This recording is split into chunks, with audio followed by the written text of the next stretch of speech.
আসলে আমরা আপনার কাছে একটা ব্যাপারে জিজ্ঞাসাবাদ করতে আসছিলাম। জি, কি জানতে চান বলেন।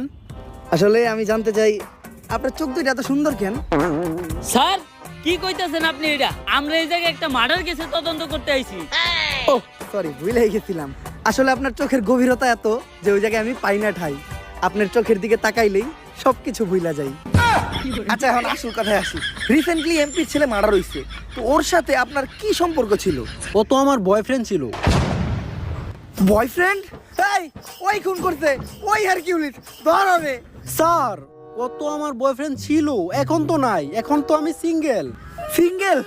আমি জানতাম তোমার মতো একটা মায়াবী মেয়ে কখনো খুনের সাথে জড়িত থাকতে পারে না। তুই হুদাহুদি ওরে সন্দেহ করছিস। আচ্ছা, তোমার আর ওর যখন রিলেশন ছিল তখন তোমার আর ওর ভিতর কি কি হয়েছে তদন্তের জন্য জানতে চাইছিলাম।